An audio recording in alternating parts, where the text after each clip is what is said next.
Здравейте, аз съм Вива, сертифициран астролог и дългогодишен психотерапевт, както и учител мастер рейки и регресивен терапевт. Новолуние в Дева е новолуние, което може да ви донесе доста успехи и доста добре да си организирате живота за напред през следващите месеци. Макар нова година да е далече, новолунието в Дева може да се окаже точно такъв един момент, сякаш за ново начало, за промяна и да погледнете на живота си по доста различен начин, защото новолунието ще ви накара да погледнете какво ви е наистина ценно в този живот, не само материално, но и по пътя ви на развитие, на духовното ви развитие. Какво ви е ценно като общуване, хората около вас, емоциите, които сте преживели, които преживявате, кое си струва и кое не си струва. Знака Дева е доста мъдър и обича да наблюдава, да анализира, да вижда в детайли нещата и след това да вземе едно разумно решение, което да му донесе успех за напред. Понякога обича малките крачки, но да знае, че те са сигурни. Затова вероятно ще усетите и нуждата от повече сигурност, включително и от към финансите, и да прецизирате какво харчите, с какво разполагате и какво да заделите. Защото знака Дева е икономичен и обича да заделя и да живее скромно, дори аскетично, ако се налага. Така че, може би в следващите месеци ще си наложите режим, който да ограничи храненето, да засили движението и всичко това в името на здравето, защото знака Дева се грижи и за това. И да си осигурите достатъчно витамини, достатъчно слънце, което започва да намалява, да си осигурите и достатъчно движение, което да ви прави активни и малко по-щастливи. Защото заседяването на никого не носи щастие. Но знака Дева от друга страна обича да се осамотява, да осмисли нещата и вероятно и вие ще го направите, особено що се отнася до това да си направите план финансов или професионален, да огледате развитието си в професията, в която сте, мястото, където работите, да си почистите включително, да си почистите обаче и мислите и емоциите, що се отнася до това, до хората, с които общувате в ежедневието си, в работата си, включително и в личните си отношения. Макар че Венера в Лъв все още дава така един по-широк поглед върху нещата, но новолунието в Дева ще ви накара малко да се ограничите в емоциите и да погледнете разумно връзката, в която се намирате, дали има перспектива, дали човека, с когото сте, споделя вашите ценности, на които сте научени от малки или които сте придобили с времето, дали вървите в една посока, дали си осигурявате спокойствието и сигурността, от която се нуждаете, когато сте двамата или дори когато сте отделно. Дали всеки от вас може да разчита на другия в материален и не в материален план. Дали има прекалено силни емоции, които ви вадят от равновесие и които, от друга страна, знаете много добре, че мислите и емоциите ви се отразяват на здравето.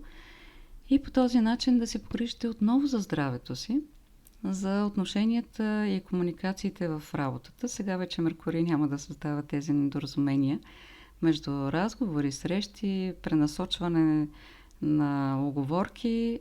Ще стане малко по-спокойно и по-организирано и ще можете вече да си подредите графика, защото знака Дева обича графиците, но обича и те да се спазват.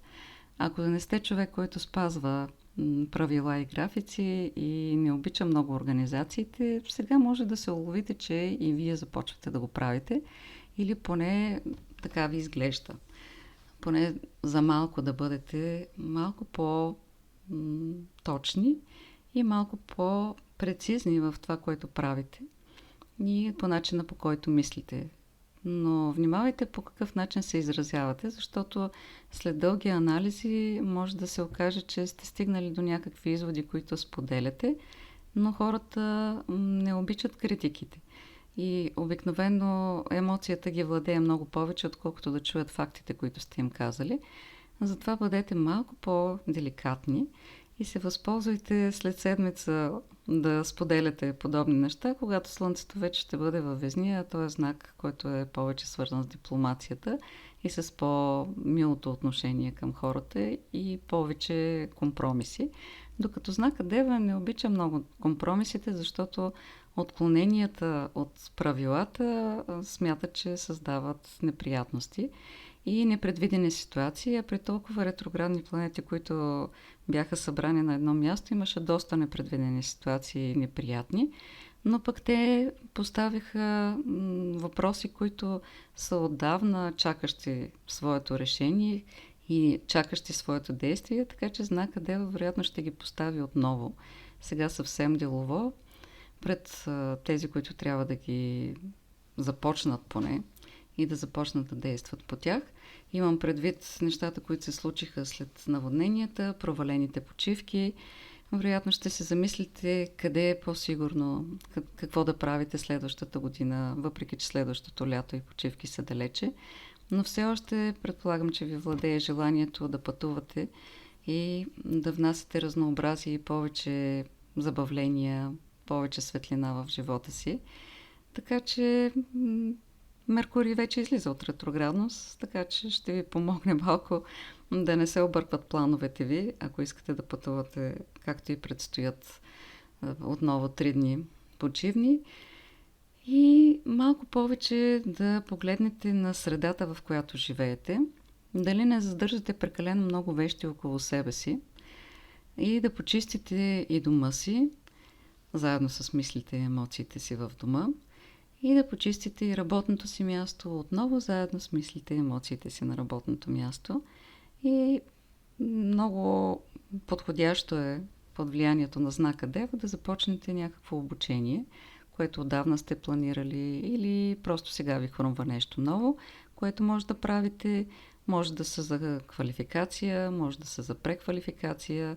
Доста хора могат да решат сега точно през септември да си потърсят нова работа, която да ги удовлетворява повече и като финансово изражение, и като начин, по който могат да се развиват и да имат някакво развитие в кариерата включително, защото новолунието е свързано и с Плутон, който в Козирог съвсем подходящо така ще ви подскаже дали искате да се издигате по стълбичката, дали искате по-голям успех от този, който ви се дава за момента и дали не трябва да промените или вашата нагласа, или просто мястото, или може би дори професията. Заедно с това новолунието има връзка и то доста благоприятна с Юпитер и той се намира в Телец, така че земните блага може да се изсипят доста щедро върху някой от вас.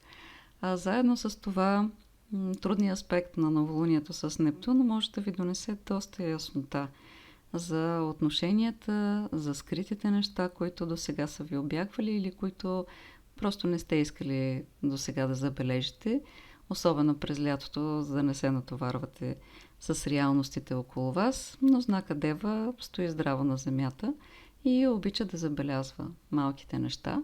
Само внимавайте дребните камъчета да не обърнат колата.